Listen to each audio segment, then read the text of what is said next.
Hey, it's Mr. Lum again, and we're going to be continuing on with some more Chemistry 11, and we're going to be talking about Avogadro's hypothesis. Um, so Avogadro was a very famous scientist, and he had this hypothesis that was later proven to be factual. And he said that equal volumes of a gas at the same temperature and pressure contain the same number of particles. So if you had two um, two containers, okay, and if they're both say 1 liter, and they're filled completely with one type, this was completely filled with one type of gas, and this was completely filled with a different type of gas, and they're the same temperature and the same amount of pressure, they're going to contain the same number of particles. Now, they might not be the same weight. In fact, they probably won't be the same weight, um, but they will have the same number of particles. And then later on, it was said that, well, if you have 1 mole of any gas, and if you remember from our last lesson, 1 mole is equal to 6.02 times 10 to the 23 particles. So if you had 6.02 times 10 to the 23 particles of any gas at STP, standard temperature and pressure, that's going to have a volume of 22.4 liters. So 1 mole at standard temperature and pressure is always going to have a volume of 22.4 liters. Now, what is standard temperature and pressure? Well, standard temperature is 0 degrees Celsius. Okay. Standard pressure is 101.3 kilopascals. So at this standard temperature and this standard pressure, 1 mole is going to occupy a space of 22.4 liters. So here is our question. What is the volume of 0.870 moles of CO2? So we're going to write this out. We're going to go 0.870 moles of CO2. We want to know what the volume is. So I don't want to know the moles of CO2. So I'm going to go moles right here. So when I have moles divided by moles, I know that this is going to cancel out. And the unit that I do want is I want to have liters. So this is going to be 22.4 liters is equal to 1 mole. And so all I have to do is use my calculator and go 0.87 times 22.4 divided by 1, which you don't really have to do, I guess, is going to be 19.488 liters. Okay? Now, if we remember our significant figures, we have to go, well, this is 3 significant figures. Liters is a volume, and that's a measured unit, so this is also going to be 3 significant figures. So it's 3 sig figs, 3 sig figs. Now 1 mole, this is just part of our definition. Okay, so this has no sig figs. So it's 3 sig figs and 3 sig figs. So this is going to have to be 3 sig figs. So this is going to be 19.5 liters of CO2.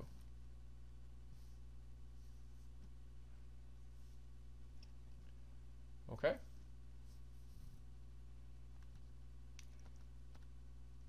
So let's get into a little bit of a harder question now. Here's one right here. It says there are 10 grams of carbon monoxide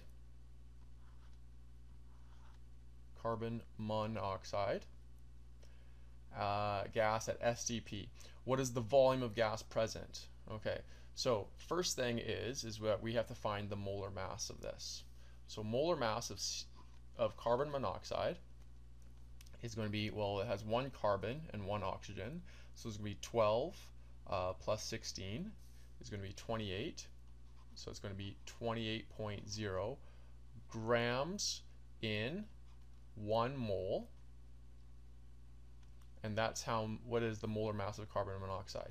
So what we're going to have is we're going to have 10.0 grams, that's what it says here, of carbon monoxide,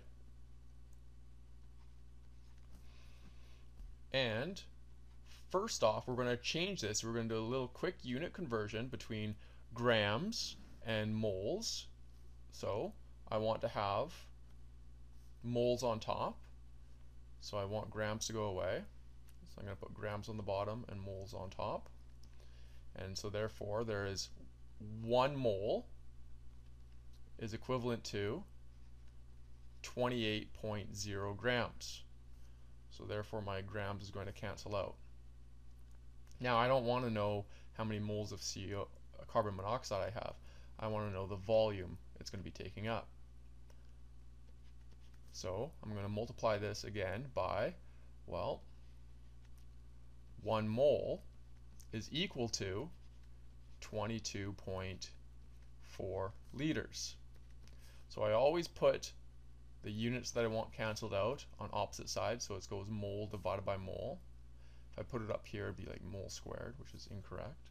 So grams cancels, moles canceled, and my final unit is going to be liters, and that's what I want. I want liters, or in other words, I want to find out what is the volume of gas that I have of carbon monoxide. So in my calculator, I'm going to go 10 divided by 28, and then I'm going to multiply that by 22.4, and I come up with the number 7.999, and it goes on for a little bit. So I have 3 sig figs, so I'm just going to write this in blue, 3 sig figs, none here, but this is 3, this is 3 right here, okay? And so the actual number I get in my calculator is 7.9999987. So we have a lot of numbers right here, but we need to change this into 3 sig figs. We need to have, these need to be 3 sig figs. So this one's going to round up here, and so therefore, if after I change this into 3 significant figures, it's going to be 8.00 liters. This is 3 sig figs of carbon monoxide. We should always write what kind of chemical we're dealing with right here. Okay, so we had to do a unit conversion in order to get our grams of carbon monoxide into moles, and then it was another little conversion to get it into liters.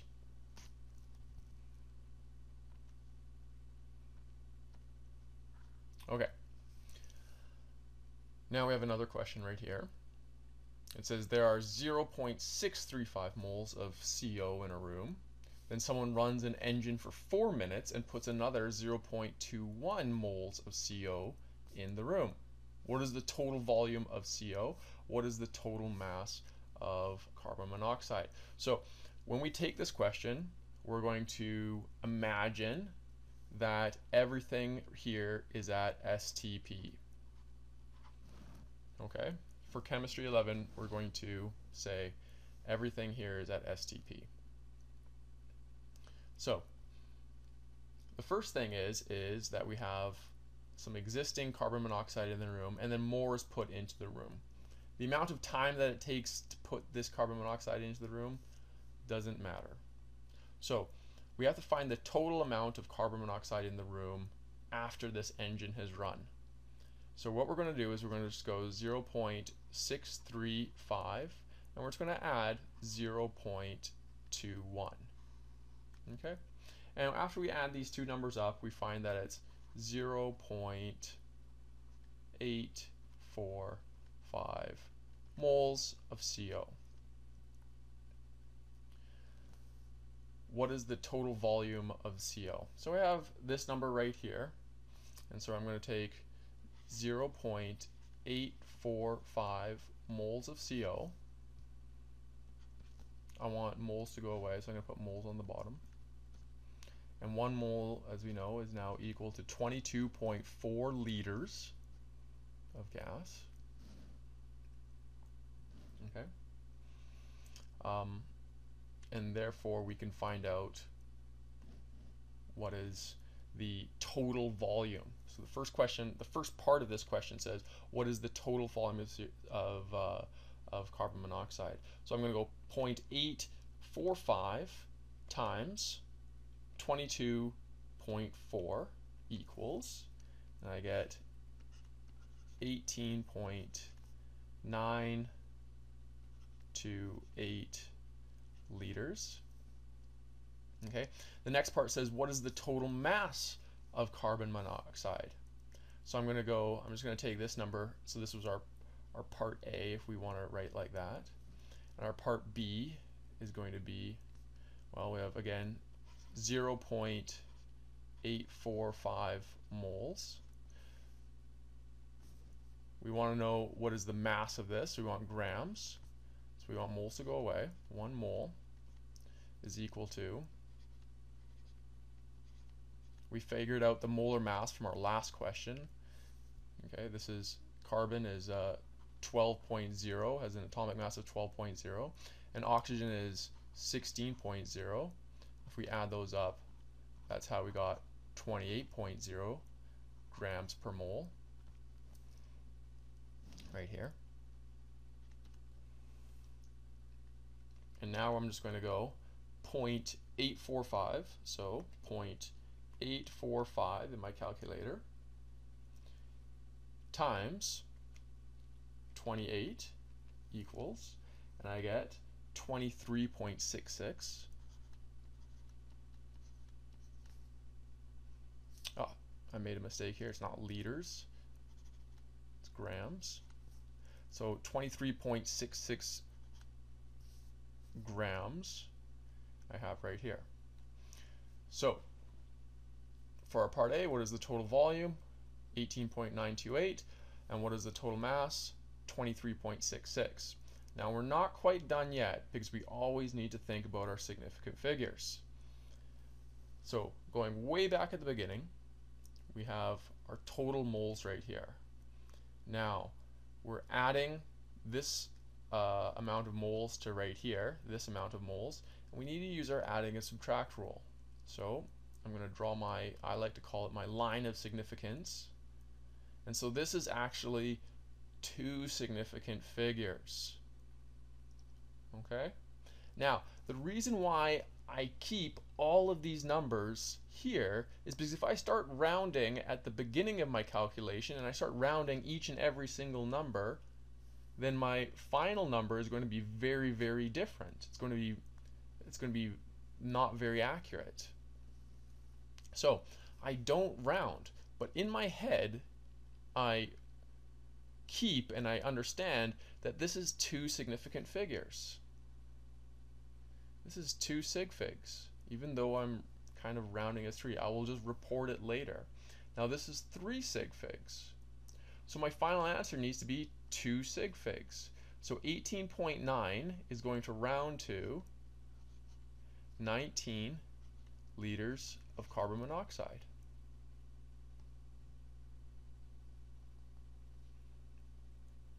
Okay. Again, this is 2 sig figs, even though I wrote down 3. I just want to make sure that my final number is more accurate. So again, this is 2 sig figs, 3 sig figs. I'm multiplying here, so I use the multiply divide rule. And I realize that 23.66 is going to round to 24 grams of carbon monoxide. Okay, so a little bit of a tricky sig fig part right there. Anyways, that's it for today.